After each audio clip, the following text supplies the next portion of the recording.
سبيل الدموع سبيل مريح تنهدى يا صاحي كي تستريح وبث بسم الله الرحمن الرحيم. السلام عليكم ورحمة الله وبركاته.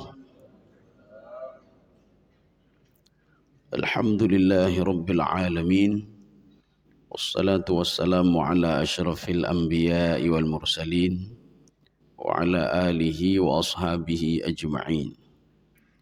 رضيت بالله ربا وبالإسلام دينا وبمحمد نبيا ورسولا. رب اشرح لي صدري ويسر لي أمري واحلل عقدة من لساني يفقه قولي. اللهم اجعل جمعنا هذا جمعا مرحوما وتفرقنا من بعده تفرقا معصوما. Kaum muslimin dan muslimat sidang jamaah subuh yang dirahmati Allah. Kita lanjutkan kajian kita pada surah Muluk ayat ke-14. Jadi pada pertemuan yang lalu kita sudah mengatakan apapun yang kita sembunyikan, apapun yang kita ungkapkan, itu semua akan diketahui oleh Allah Subhanahu wa taala. Alimum bidzatis sudur ya. Dzatis sudur, penggunaan kalimat zat, zat itu artinya memiliki. Jadi dzu ilmin dzati as-sudur, mengetahui apapun yang ada di dalam hati. Sekarang kita lanjut ayat ke-14. A'udzu billahi minasyaitonir rajim. Bismillahirrahmanirrahim. Ala ya'lamu man khalaqa wa huwal latiful khabir. Terjemahannya enggak? Coba dibaca. Karena ini ada dua tafsiran, ada dua tafsiran terhadap ayat ini. Coba dibaca. Apakah pantas Allah yang menciptakan itu tidak mengetahui dan Dia Maha Halus, Maha mengetahui? Ya. Ini agak berbeda sedikit dengan terjemahan. Sekarang kita dengar terjemahan tadi. Apakah pantas Allah tidak tahu? Ya, ini Pak. Apakah pantas Allah tidak tahu? Sekarang kita melihat tafsirannya. Tafsirannya ada dua. Imam At-Tabari mengatakan ayat ini ditujukan untuk Allah. Sebagian tafsir lain mengatakan ayat ini untuk makhluknya. Kalau untuk Allah bagaimana? Ala ya'lamu man khalaq. Ya. Jadi mustahil Allah itu sudah menciptakan sesuatu, Allah tidak tahu tentang sesuatu hal itu. Mustahil. Ala ya'lamu man khalaq. Makanya sebagai mengatakan khalaq itu khaliqun ya. Jadi artinya tidak sempantasnya yang menciptakan sesuatu, dia tidak tahu apa yang diciptakannya. Kita merakit pesawat. Tidak mungkin kita tidak tahu apa komponen yang ada dalam pesawat itu, tidak mungkin. Kita buat HP atau buat laptop atau buat rumah. Tidak mungkin kita tidak tahu komponen yang ada di rumah itu. Ini maknanya ala ya'lamu man khalaq. Mustahil. Mustahil seseorang itu ketika menciptakan sesuatu dia tidak tahu isi yang ada di dalamnya. Ini begitu juga. Ala ya'lamu man khalaq, mustahil. Kalau Allah sudah menciptakan manusia, Allah tidak tahu isi hati manusia. Apalagi yang langit diciptakan zahir, nampak. Maka Allah akan tahu apa yang ada di langit, apa yang ada di bumi. Siapa-siapa di langit, siapa-siapa saja di bumi. Apapun masalah di langit dan apapun masalah di bumi. Ini tafsiran pertama. Tafsiran yang kedua. Ala ya'lamu man khalaq. Apakah mereka yang sudah diciptakan tadi tidak tahu siapa yang menciptakannya? Ya, Pak. Ini yang kedua. Yang kedua ada yang mengatakan ayat ini untuk makhluk. Jadi artinya apakah pantas makhluk itu setelah diberikan ini, diberikan itu dan dia tidak mengenal siapa yang memberikan nikmat kepada dia? Mustahil. Kenapa mustahil? Manusia sudah diberikan akal oleh Allah. Manusia sudah diberikan hati oleh Allah. Dengan akal ini sehingga seorang menjadi mumayyiz. Mumayyiz itu bisa membedakan mana hak dan mana batil. Sebejat apapun seorang itu, dia tahu ini hak, ini batil. Dia tahu. Semunafik apapun orang itu, dia tahu ini hak, ini batil. Seyahudi apapun seorang itu, semusyrik apapun dia itu, lagi Fir'aun. Semusyrik Fir'aun, dia tahu yang menciptakan langit dan bumi adalah Allah. Mana buktinya? Ketika dia mau tenggelam, apa kata Fir'aun? Fir'aun mengatakan, amantu bi Rabbi Musa. Saya beriman dengan Tuhan Musa. Dari mana kata-kata ini sebenarnya? Ya. Jadi modal sudah diberikan kepada kita semuanya. Orang yang tidak salat tahu dia kalau dia nanti akan diazab oleh Allah. Dia tahu bukan tidak tahu, Pak. Orang yang tidak salat dia tahu kalau itu sebuah kewajiban. Dia tahu bukan tidak tahu. Yang tidak puasa begitu juga. Dia tahu kalau puasa itu sebuah kewajiban. Maka ini tafsiran yang kedua. Ala ya'lamu man khalaq, ya, Pak. Apakah mereka tidak tahu yang menciptakan mereka? Mustahil, Pak. Karena dengan otaknya, dengan ininya, mereka bisa membanding-bandingkan, ya. Bisa membanding-bandingkan. Langit tidak mungkin diciptakan oleh manusia. Bumi tidak mungkin diciptakan oleh manusia. Berarti ada zat lain yang menciptakan langit dan bumi. Kaum muslimin sedang jemaah yang dirahmati Allah. Wa huwal latiful khabir. Ini apa beda latif sama khabir, Pak? Ini latif itu kalau dalam tafsir Al-Baghawi, latifun fin nufus, khabirun fil a'mal. Allah itu latif, hal-hal yang kecil-kecil itu termasuk dalam hati itu diketahui oleh Allah. Khabir itu yang dilakukan oleh anggota tubuh. Latif itu yang dilakukan oleh hati, khabir yang dilakukan oleh tubuh. Apapun yang dilakukan oleh tubuh manusia akan diperlihatkan oleh Allah. Apapun yang dilakukan oleh hati manusia akan diperlihatkan oleh Allah. Latif, kalau di dalam bahasa Aceh kita begini, Pak. Ya. Si fulan dia meminjamkan duit atau dia membeli sesuatu kepada si fulan. Ketika membeli sesuatu ditanya, ini berapa harganya? Harganya Rp19.950. Ya, nampak. Ketika dibelikan duit Rp20.000, hanai balik le kurang RM50 kurang, Pak. RM50 lagi mana kan, Pak? Ini namanya aluh namanya, Pak. Jadi aluh yang kurung kering, Pak. Kalimat aluh bukan makhluk halus itu, tidak. Dalam bahasa Aceh, si pulan ni cukup aluh orang je. Aluh dah orang je. Pak. Makna aluh dah cukup krit. RM50 saja diperhitungkan oleh dia. Kalimat latif adalah sama seperti bahasa Aceh aluh. Aluh dah lego. Maksud aluh bukan Allah yang aluh, tidak. Tetapi sekecil apapun perbuatan kita yang menurut kita tidak ada nilainya diperhitungkan oleh Allah. Ya, Pak. Jadi kita buat kejahatan, sekecil apapun kejahatan itu akan diperhitungkan oleh Allah. Oh, kebaikan kecil, Pak. Sekecil apapun kebaikan itu akan diperhitungkan oleh Allah. Makanya Luqmanul Hakim memberikan analogi kepada anaknya. Apa analoginya? Wahai anakku, ya bunayya, innaha intakum mithqala habatin min khardalin fatakum fi sakhratin aw fis samawati aw fil ard ya'ti bihallah. Apa kata Luqmanul Hakim? Wahai anakku, kalau ada perbuatanmu sekecil zarah berada dalam satu batu besar, dia di dalam batu besar itu kecil zarah itu, atau kamu perbuatanmu itu seperti diterbangkan oleh angin, tak nampak lagi, ya'ti bihallah, di hari kiamat yang kecil itu akan diperlihatkan oleh Allah. Ini kebaikan kamu dulu, kata Allah. Ya, Pak. Ini makna latif di sini, Pak. Jadi hana perlaya katanya. Hana perlaya kebaikan yang kita lakukan kepada orang lain itu akan diperhitungkan oleh Allah. Demikian pula kejahatan yang kita lakukan akan diperhitungkan oleh Allah walaupun kecil sekali. Ya, Pak. Makanya kita sekarang istighfar itu untuk apa? Untuk doa-doa apa dosa-dosa kecil, Pak. Istighfar tadi, Pak. Ya Allah, nepa ampun, ya Allah, nepa gadah, ya Allah. Baik gara-gara dosa ubutnya gede-gede getek dalam neraka, ya, Pak. Tapi kalau dosa besar itu bertaubat, harus taubat, Pak. Ya, harus taubat. Dan jangan mengulangi lagi, Pak. Kemudian kalau disebutkan di situ al-israr. Israr itu apa? Jangan lakukan lagi secara terus-menerus. Tapi kalau dosa kecil kan enggak sengaja orang, Pak. Kadang-kadang roh terpegat, hana sengaja roh dia je, Pak. Kaum muslimin sedang jemaah yang dirahmati Allah. Ini makna latif. Makna khabir. Khabir itu kalau dalam bahasa Arab, kalau sudah memuji seseorang, ada orang muji, dia itu khabir sekali. Khabir itu tahu segala-galanya, Pak. Itu khabir, Pak. Ini si fulan ini khabir sekali.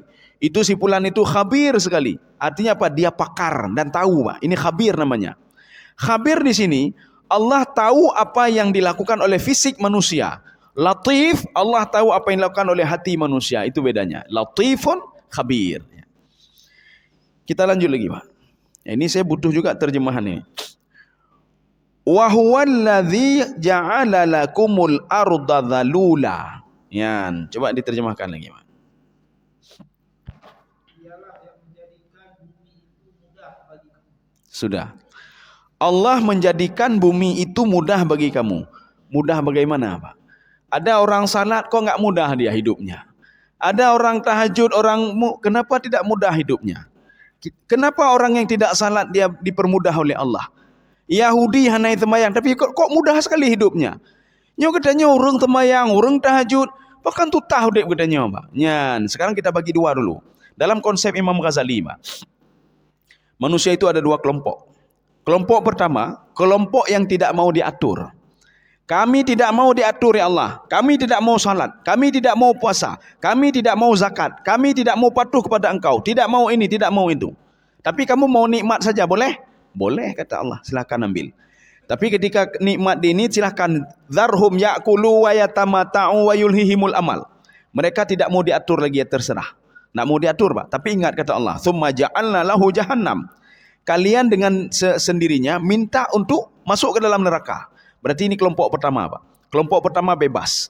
Mau korupsi, mau buat apa, terserah, kata Allah. Tidak perlu, tidak diatur. Tapi ingat, matinya itu dalam keadaan kafir. Kenapa? Karena kalian itu sudah mengingkari nikmat yang aku berikan kepada kalian. Sudah, ini kelompok pertama. Kelompok kedua, kelompok yang mau diatur. Kami mau diatur ya Allah. Kami patuh, kami ini, kami itu. Kelompok ini, Allah tidak begitu saja percaya dengan kelompok yang mau diatur, Pak. Diuji dulu oleh Allah. Ya, yang banyak. Ketika kita salat, kita mengatakan, Lun ya Allah ahli ibadah, hana betih lun le. Maka akan saya uji dulu. Apa bedanya kelompok pertama dan kedua? Kelompok pertama kemungkinan masuk surga tidak ada, Pak. Kemungkinan masuk surga tidak ada. Memang tidak mungkin, mustahil, Pak. Kenapa? Mereka syirik kepada Allah, mereka tidak patuh kepada Allah, mereka tidak menjalankan perintah Allah Subhanahu wa taala. Masuk surga itu nihil sekali, Pak. Ya, tidak mungkin.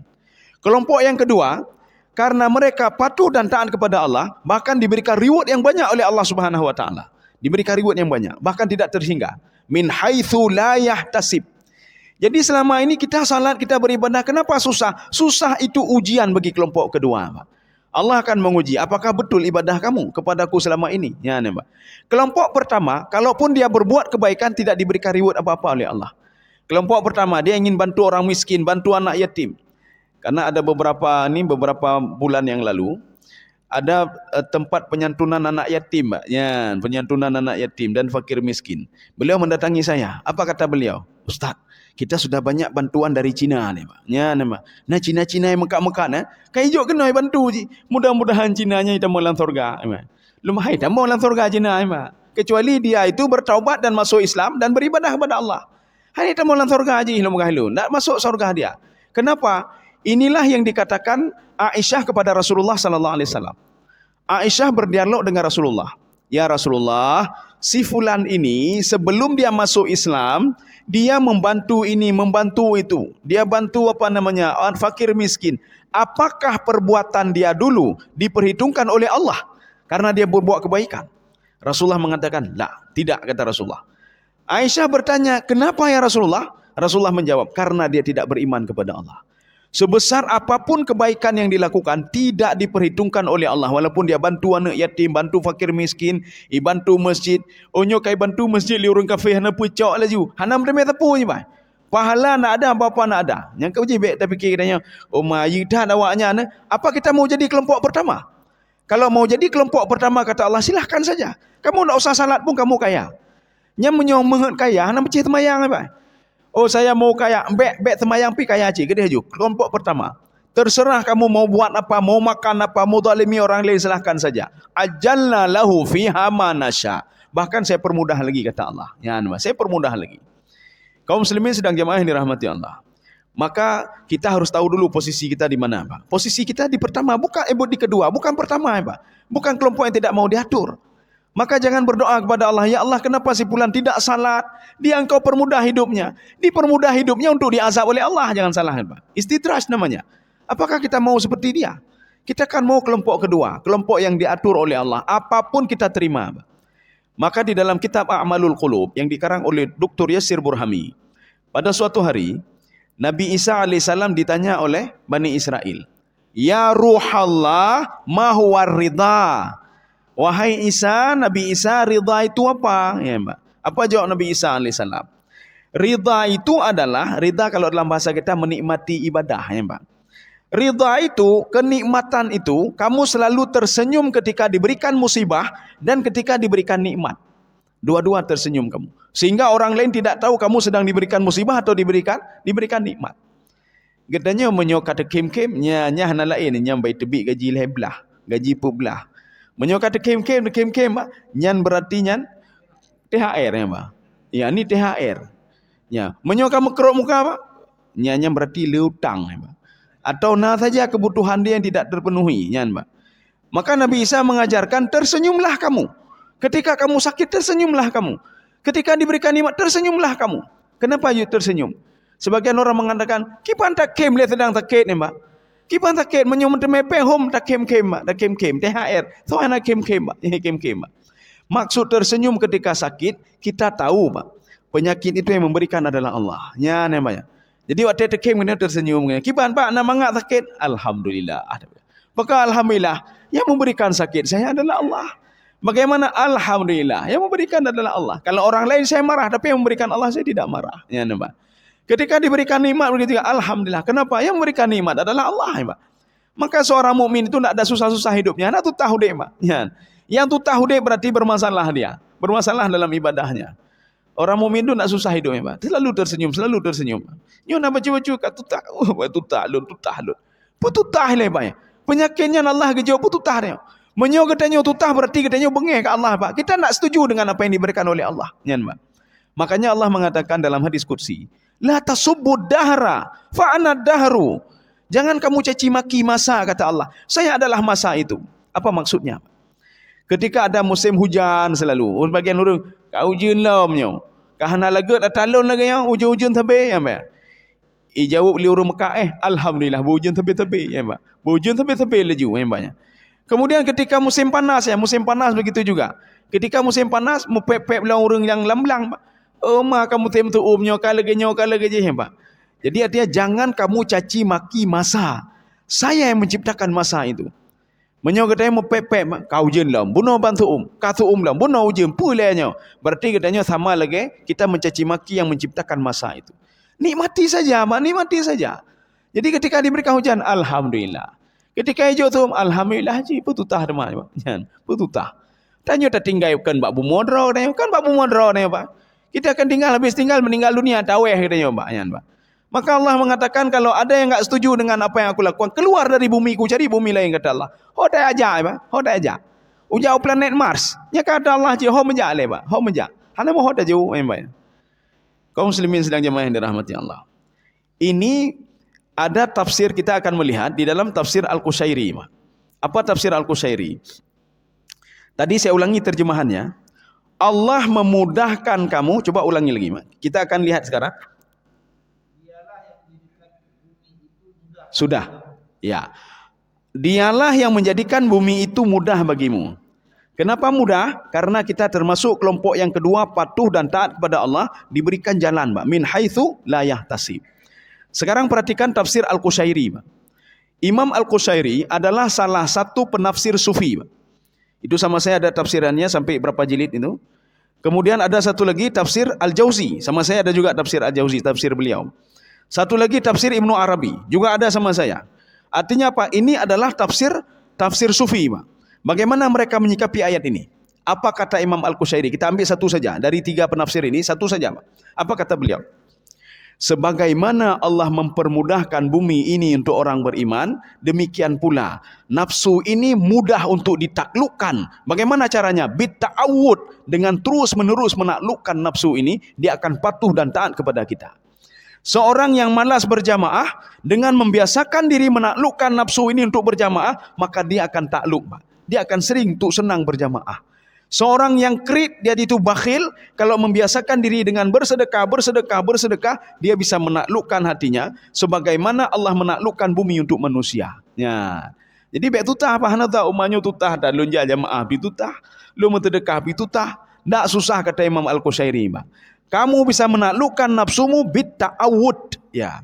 Kalau istilah Imam Ghazali begini, bukan bitta'awud, karena Imam Ghazali bukan penafsir, beliau sufi. Kalau Qushairi beliau penafsir, Pak. Kata Imam Al-Ghazali, bil mumarasah, dengan mumarasah, dengan selalu melatih diri. Akhirnya sudah terlatih, maka dia sudah terbiasa.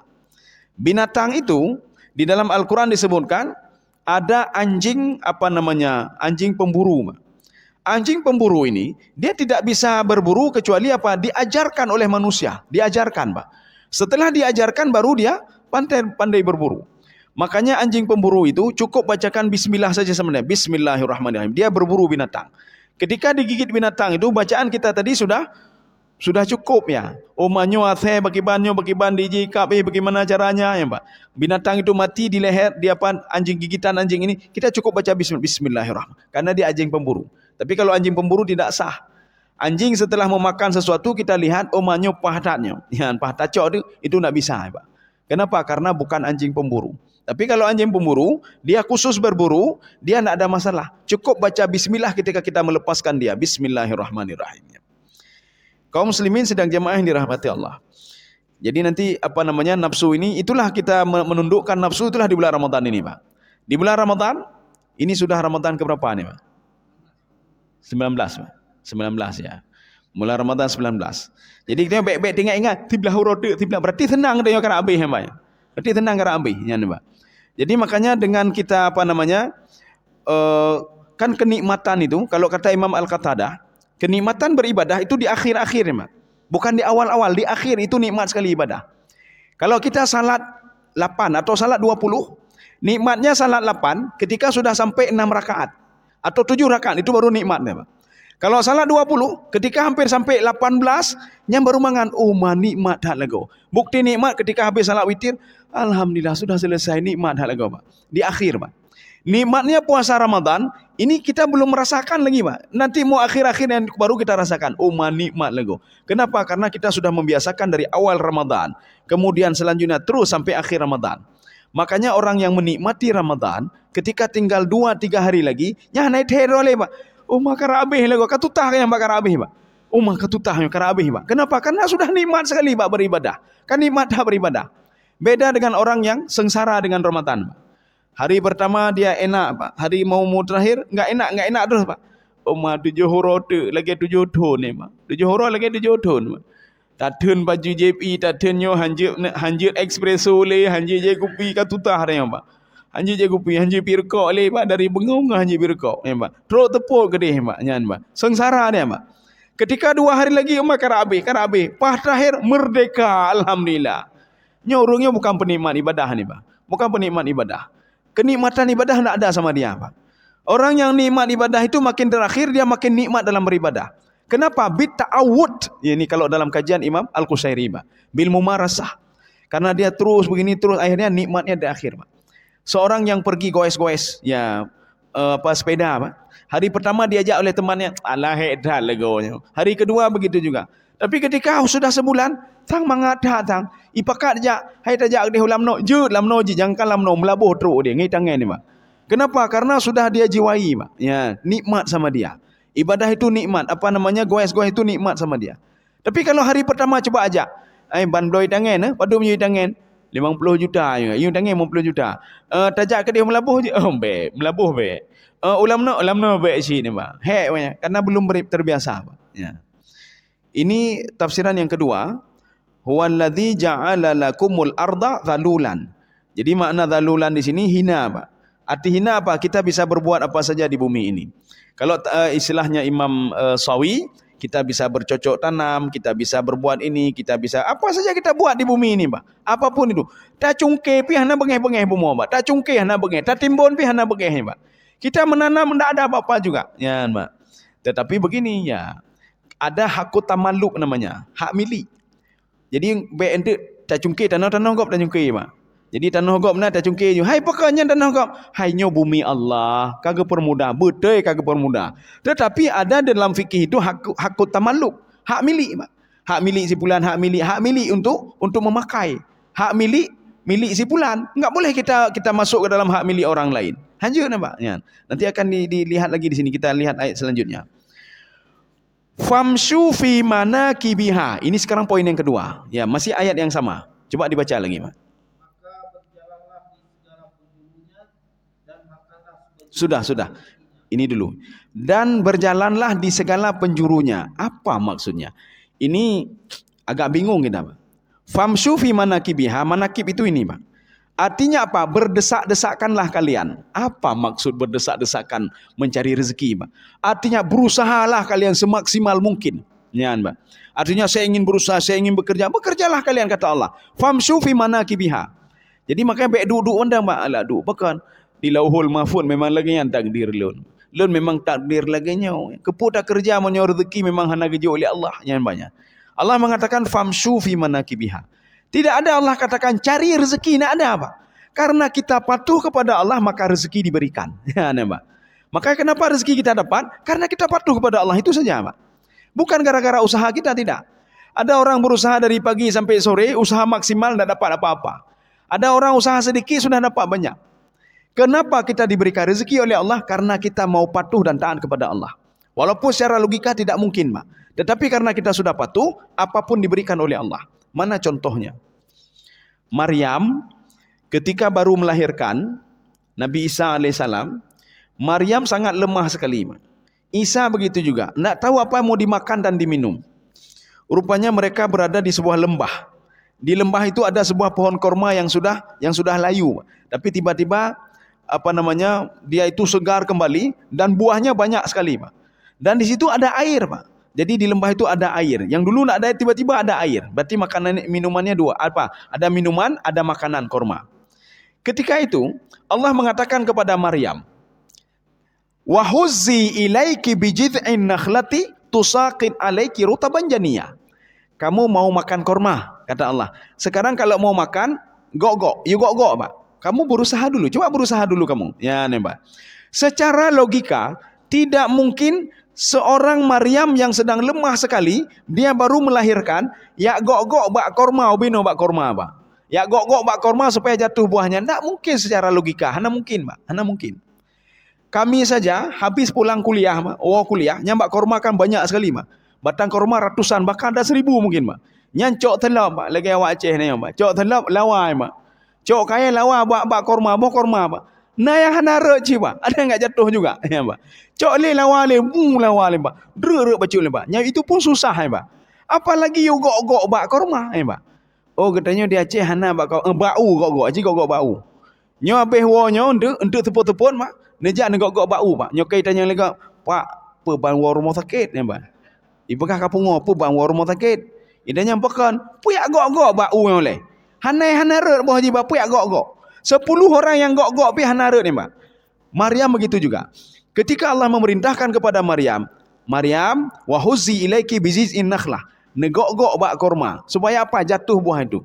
Secara logika, Maryam kalau berpikir, tak mungkin ya Allah. Lo gok-gok urut buah korma hana mungkin. Tetapi karena Maryam patuh kepada Allah. Mayak gok-gok cik, Pak. Karena patuh, tusakin alaiki rutaban janiyah. Saya berikan semua yang ada di atas pohon itu kepadamu. Kenapa? Karena kamu patuh. Kita ketika disuruh oleh Allah, nemita rezeki. Hana mungkin ya Allah. Hei lemita saingan cukup jaya ya Allah. Modal dan taputan han ya Allah. Hanten tak pubut. Bagaimana mau diberikan oleh Allah? Ya, Pak. Jadi makanya patuh dulu kepada Allah, Pak. Kita patuh dulu kepada Allah. Lakukan saja, Pak. Kita cari rezeki apa saja.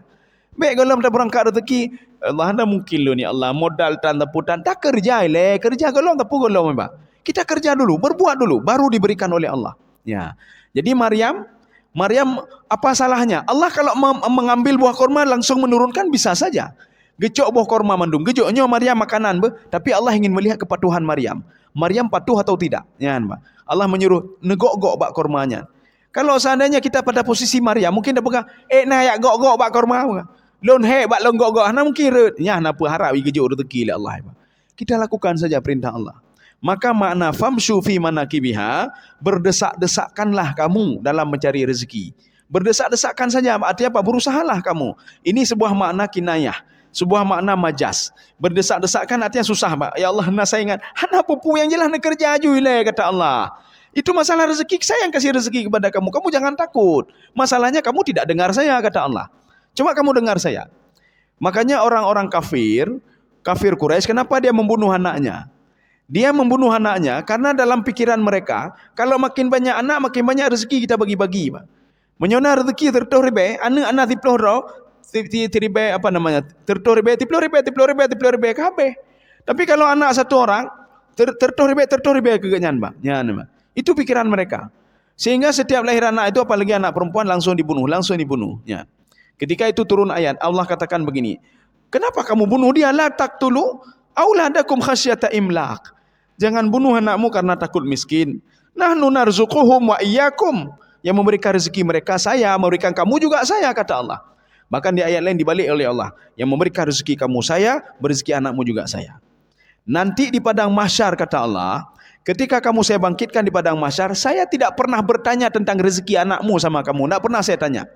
Kita kan khawatir rezeki anak dia apa? Nyonya mati lon anak lon pergi pajauh anak lon. Anak terfikir pergi sembah li anak lon, Pak. Pergi pajauh anak lon apa Pak? Ketika itu Allah mengatakan, rezeki anakmu itu saya yang berikan. Rezeki kamu juga saya yang berikan, ya Pak. Tanpa kamu pun bisa saya berikan rezeki anakmu. La nas'aluka rizqa. Ketika dibangkitkan di padang mahsyar, saya tidak pernah bertanya rezeki anakmu. Hai pekan waktu meninggal hana bertinggal warisan ke anak. Tak pernah saya tanya. Hai anak waktu tinggal pekan duk mendum. Tak pernah saya tanya, kata Allah. Tak pernah saya tanya. Yang saya tanya, kenapa anakmu tidak mengenal saya? Apakah kamu tidak ada tanggung jawab untuk mengurus anakmu? Ya, nembak. Nyo laki anak bela, biar anak tanggung jawab, nembak. Minta anak ya Allah nejo anak. Biar anak bertanggung jawab, nembak. Kamu harus bertanggung jawab, kata Allah Subhanahu wa taala. Saya tidak pernah minta rezeki kepada kamu, menanyakan rezeki kepada kamu. Yang saya tanyakan, kenapa anakmu tidak menyembahku, kata Allah. Ini poin yang kedua, famshu fi manakibiyah. Sekarang poin yang ketiga. Wa kulu mir rizqihi. Ya, semua kan ada 4 poin, Pak. Ayat ini ada 4 poin, ayat 15. Sekarang poin yang ketiga. Ya, coba baca lagi, Pak. Bukan. Sebelakangnya lagi. Dan makanlah. Sudah. Dan makanlah sebahagian daripada rezekinya. Kita garis bawahi dulu. Ini min di sini namanya min taba'id namanya, Pak. Min taba'id. Nikmat yang kita nikmati di dunia selama ini, nikmat hidup, nikmat bisa apa, nikmat dengan jet pribadi, kalau punya jet pribadi, Pak, pergi ke Eropah, itu sebagian kecil nikmat Allah Subhanahu wa taala. Ini taba'id namanya. Maka ini namanya nikmat muqayyad. Nikmat muqayyad itu nikmat kecil sekali, itu kata Allah. Mata'on itu kan kecil sekali itu. Kalian menikmatinya pun cuma sebentar saja, ya, Pak. Cuma 5 tahun saja kalian nikmati karena jabatannya 5 tahun. Setelah itu nak ada lagi hana turile nanya, Pak. Kalian menikmatinya sebatas umur kalian saja. Maka min ini namanya min litab'id. Daripada nikmat Allah yang banyak itu, ini di dunia sebahagian daripada nikmat itu. Sudah. Sekarang kita tafsirkan. Wa kulu mir rizqihi. Dan makanlah dari sebahagian rezeki yang diberikan oleh Allah. Apa kata Imam Sya'rawi, Pak? Kita ambil satu tafsir saja. Tafsir karena di sini tidak dibahas di sini. Ya, di sini tidak begitu apa namanya. Dalam tafsir Sya'rawi, apa kata beliau? Nikmat yang bagaimana? Makanlah nikmat halalnya, Pak. Memperolehnya secara halal. Jadi bukan berarti tidak kena ke dia nyo nikmat Allah, memang pun nikmat Allah tagap, memang. Seperti seorang pergi ke gunung, Pak, Jaugli, Pak. Jaugli me parang sabo. Wate gemai parang sabo, wate gewo ka gemai bau badumbo, le pane bau Pak. Le pane bau yang getanom bau pitan taputan, Pak. Tapi ketika pulang sudah bawa kelapa, Pak. Ketika dia jalan-jalan di tengah gelean hutan itu, red bau, Pak. Alhamdulillah memang rezeki hanajiuh dari lun, Pak. Rezeki le bau gop mandu ta gop, Pak.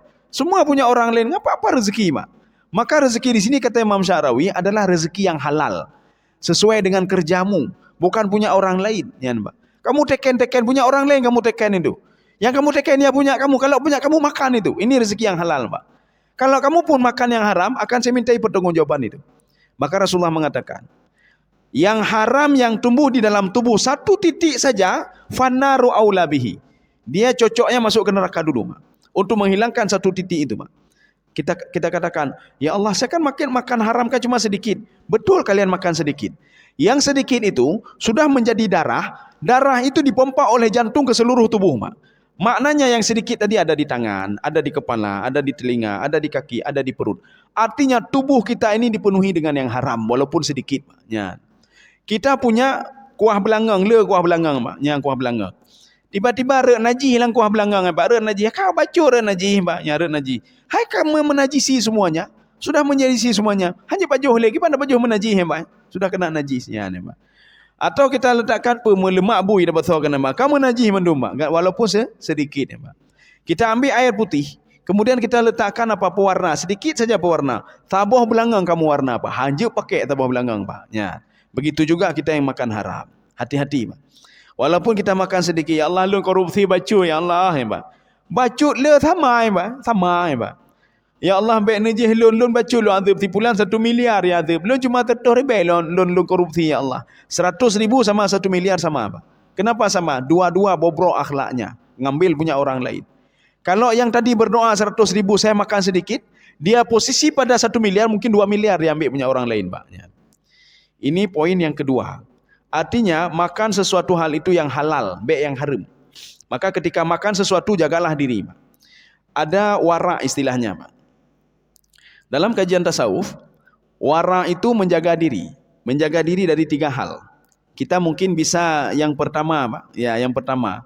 Kemudian yang kedua agak susah, yang ketiga agak susah, lebih susah lagi, Pak. Tapi insya-Allah kita 3 bisa, ya, Pak. Yang pertama, wara terhadap hal yang haram. Bagaimana yang haram? Ketika kita tahu itu haram, kita jauhkan, Pak. Oh, nyan haram, baik betul. Nyan, Pak. Haram itu harus dilihat dulu, Pak. Dari aininya atau haramu kasbi. Bagaimana haram aini, Pak? Haram aini, bendanya haram. Walaupun disembelih secara syar'i. Nyan, Pak. Nyan bui kan haram. Tacok tu nyobunya bukan cara berhala. Tamai bat dengku je ni, Pak. Jak ada dengku nak tertuh dengku nak baca doa baca berhalanya tu. Atau nak sembelih dengku tiap bismillahirrahmanirrahim. Bui tak haram, Pak. Walaupun dah ke bismillah, haram cik buinya. Ini namanya haram aini namanya. Satu. Yang kedua haram kasbi, Pak. Bagaimana haram kasbi? Ayam kan halal ayam, tetapi cara memperoleh ayam yang haram, Pak. Pakai ban temecua tagap, ya, Pak. Habis tak cua tagap, tak puduk dinan, tak sembelih dia, tetap haram dia. Kenapa? Haram kasbi, Pak. Nyan. Atau ada ayam kita sembelih bukan secara syar'i, Pak. Hanya secara syar'i kita sembelih. Putat tarik nyanyi atau tidak sempurna sembelihannya itu juga haram. Haram fi'li, Pak. Cara melakukannya sudah haram. Seorang yang wara, dia akan menjaga dari 3 hal ini. Apakah haram aini, haram kasbi atau haram fi'li? Perbuatan orang itu. Atau orang itu dia orang kafir, Pak. Dia sembelih. Makanya orang kafir yang sembelih itu fahuwa fiskun, itu fasik kata Allah. Tidak menyebutkan nama Allah, dia fasik. Maka hati-hati.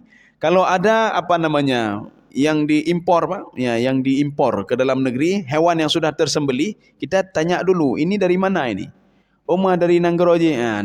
Tajih je, Pak. Penawak Muslim yang sembelih, hana. Wah, keput apa jauh, Pak? Keput apa jauh? Mungkin hanai koh raku, Pak. Atau begitu saja icang-cang kali icang-cang hanai sembelih atau bagaimana? Ya. Ini namanya haram fi'li, cara mengerjakannya yang salah. Kita sebagai orang beriman, kalau ingin menumbuhkan sifat wara, jauhkanlah diri hal-hal yang haram. Ketika mau teken, oh lun terimong duno, tapi bukan duno, haramnya, hae lun, nya nama hae lun, hae. Lun teken lun cu ada dro menteng, duno ada lun, nya nama. Jadi ini menjauhkan diri dari yang haram, satu. Yang kedua, wara syubhat. Syubhat apa? Ragu-ragu. Antara halal dan haram. Uang kita sudah bercampur dengan uang anak yatim. Kita ragu-ragu, alah kakelah bah ke dia ju kepunyan, tapi tinggal junya tanggap ju sedekah, Pak. Kalau kita ambil juga, berarti warak kita tidak ada, Pak. Maka untuk menjaga diri kakelahnya lo ragu-ragu ya. Biasa kedai nyo ragu-ragu cok kedai mendum. Umanyo ragu-ragu teh pengen yatim teh pengen alah kakelah cok atalun kan atalun di sini ya ne, Pak. Tetapi kalau kita warak, ya sudahlah saya relakan saja daripada lo baju haram tu. 2. Yang ketiga, nyo hai tamong nalar katanya, Pak.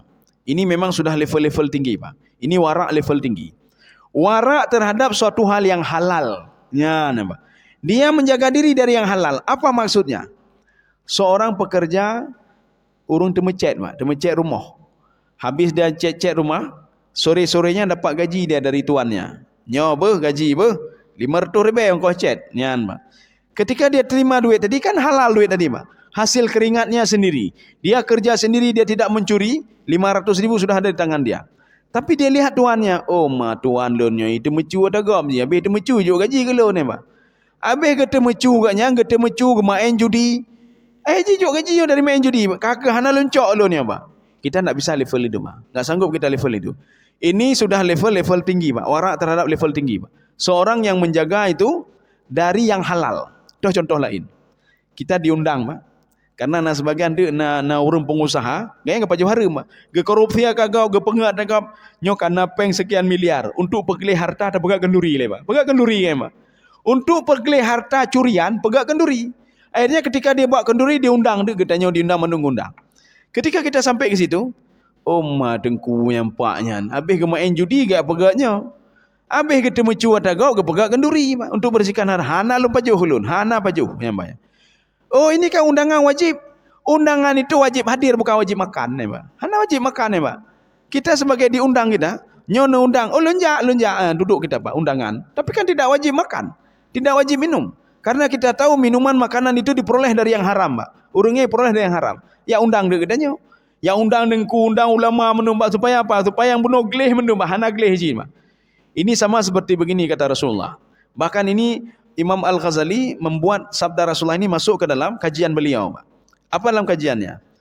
Kalau seseorang memperoleh harta dari yang haram, sama ketika dia berinfak bersedekah, dia memperoleh dari yang haram, dia berinfak, dia bersedekah, dia bantu anak yatim, sama seperti kata Rasulullah, dia itu kena najis badannya, dia mandi lagi dengan najis, Pak. Maka najis itu tidak pernah hilang dari dia. Seorang yang sudah ambil harta haram, dia berinfak bersedekah, haram itu terus berada sama dia. Sebagaimana najis tadi, terus berada sama dia. Seumur hidup dia. Sampai dia bertobat dan minta maaf kepada Allah Subhanahu Wa Taala. Dan minta maaf kepada orang yang sudah dia zalimi. Ya, bukan lewat begitu saja, tidak. Ya. Sekarang kita lanjut satu ayat lagi, Pak. Ini poin yang keempat. Wa ilaihin nusyur. Ya, coba diterjemahkan.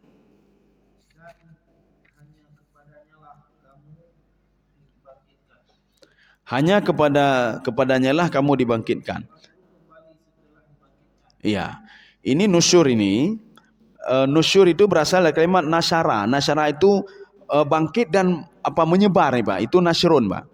Tidak ada lain bangkit menyebar kecuali bangkit di padang bangkit dari kubur, Pak. Kalau kita itu hidup di dunia, enggak seperti itu, Pak. Hidup di dunia, yauma ji'tumuna furada kama khalaqnakum awwala marrah. Kamu itu ketika ketemu dengan saya sendiri, tidak punya jabatan, tidak punya apa-apa, seperti kamu lahir dari rahim ibumu. Arti lahir dari rahim ibu, kita tidak punya apa-apa, kita sendiri lagi, Pak. Tapi ketika dibangkitkan di padang mahsyar itu menyebar, Pak. Tantasirun, Pak. Maka di sini wa ilaihin nusyur, kamu ketika dibangkitkan dari kubur, ketika dibangkitkan, kamu akan menyebar kemana? Kamu akan pergi kepada penciptamu. Kamu akan pergi ke penciptamu. Wa ilaihin nusyur.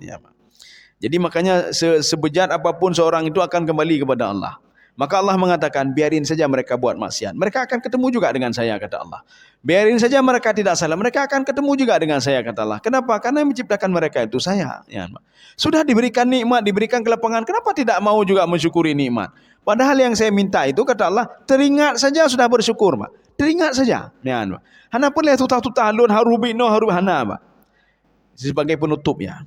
Nabi Musa alaihissalam ketika pada suatu hari bertanya kepada Allah. A'taitana kulla syai'in. Ini ada dalam kitabnya Imam Al-Ghazali Ihya Ulumuddin, Pak.